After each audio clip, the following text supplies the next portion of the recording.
ঘটনাবহুল ৫ আগস্টের দুপুরে ঢাকা থেকে দিল্লির কাছে প্রায় একই সঙ্গে দুটো অনুরোধ আসে। বাংলাদেশের সেনাবাহিনীর নেতৃত্বের সঙ্গে গণভবনে যে বৈঠকের পর শেখ হাসিনা প্রধানমন্ত্রিত্ব থেকে ইস্তফা দেওয়ার সিদ্ধান্ত নেন, এটা ঠিক তার পরের ঘটনা।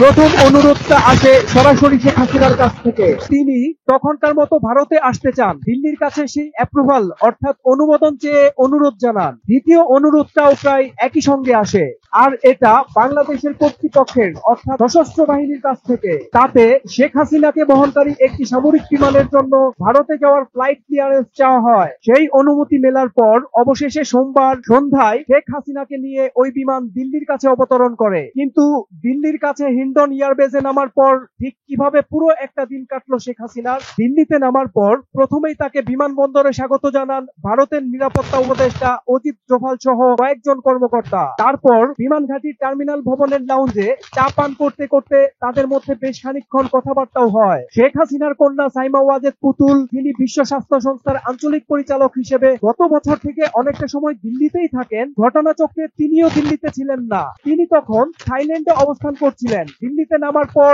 থাইল্যান্ড থেকেই মার সঙ্গে তার সরাসরি কথা হয়। পরে তিনি দিল্লির উদ্দেশ্যে রওনা হয়ে যান। যুক্তরাষ্ট্র থেকে শেখ হাসিনার পুত্র সজীব ওয়াজেদ জয়ও এর মধ্যে মার সঙ্গে ফোনে কথা বলেন। ভারত ভেবেছিল শেখ হাসিনার ভারতে নামাটা একটা সাময়িক যাত্রা বিরতি মাত্র। তিনি নিজেও যখন ভারতের কাছে অ্যাপ্রুভাল চান, সেটাও ছিল তখনকার মতো নামার অনুমতি। কাজেই দিল্লিতে কর্মকর্তারা ধরেই নিয়েছিলেন তিনি হয়তো এখানে কয়েক ঘন্টা কাটিয়ে তৃতীয় কোনো দেশের উদ্দেশ্যে রওনা হয়ে যাবেন, যেটা হবে তার চূড়ান্ত গন্তব্য। সেই তৃতীয় গন্তব্যটা যে ব্রিটেন হতে যাচ্ছে, সে ব্যাপারেও মোটামুটি ভারতীয় কর্মকর্তারা নিশ্চিত ছিলেন। তার একটা প্রধান কারণ ছিল শেখ হাসিনার সঙ্গেই ছিলেন তার বোন শেখ রেহানাও, যিনি নিজে একজন ব্রিটিশ পাসপোর্টধারী। শেখ রেহানার মেয়ে টিউলিপ সিদ্দিক ব্রিটেনের শাসক দল লেবার পার্টির একজন সিনিয়র এমপিও বটে। শেখ হাসিনা নিজেও বহুদিন লন্ডনে কাটিয়েছেন। তারপর ব্রিটেনের যেহেতু পৃথিবীর বিভিন্ন দেশ থেকে ক্ষমতাচ্যুত নেতা নেত্রীদের রাজনৈতিক আশ্রয় দেওয়ার পুরনো ইতিহাস আছে, তাই এখানেও কোনো সমস্যা হবে না বলে ধরে নেওয়া হয়েছিল। বাংলাদেশ বিমান বাহিনীর যে CJ-130 ট্রান্সপোর্ট এয়ারক্রাফটটি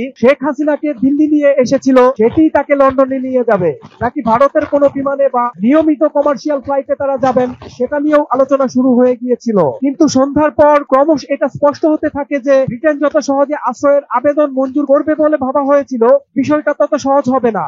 রাতের দিকে দিল্লিতে নিযুক্ত British high commissioner Lindy Cameron ভারতীয় কর্তৃপক্ষকে আনুষ্ঠানিকভাবে জানিয়ে দেন যে ওই আবেদন এখন বিবেচনাধীন আছে, সিদ্ধান্ত নিতে সময় লাগতে পারে। তারপরই জরুরি ভিত্তিতে ফিনল্যান্ড সহ একাধিক স্ক্যান্ডিনেভিয়ান দেশের সঙ্গে যোগাযোগ করা হয়, যাতে অন্তত সাময়িকভাবে হলেও সেখানে শেখ হাসিনা আশ্রয় নিতে পারেন। কিন্তু রাতের মধ্যে এ ব্যাপারে বিশেষ আর কোনো অগ্রগতি হয়নি। ওদিকে রাতেই আর শেখ হাসিনার রওনা হওয়া হচ্ছে না, এটা বুঝেই তাকে ও শেখ রেহানাকে হিন্ডন এয়ারবেসের টার্মিনাল লাউঞ্জ থেকে সরিয়ে নিয়ে আসা হয়। কঠোর নিরাপত্তার মধ্যে তাকে রাখা হয় হিন্ডন থেকে কিছুটা দূরে গাজিয়াবাদের ইন্দিরাপুরমের আধা সামরিক বাহিনীর একটি অতিথি নিবাস বা সেফ হাউসে। শেষ খবর পাওয়া পর্যন্ত তারা দুজনেই সেখানে আছেন। পরে অবশ্য তাদের অন্য কোথাও, যা আরো বেশি সুরক্ষিত ও গোপন রাখা সহজ, এমন জায়গায় সরিয়ে নেওয়া হতে পারে। সোহেল মাহমুদ, দৈনিক নতুন সময়, ঢাকা।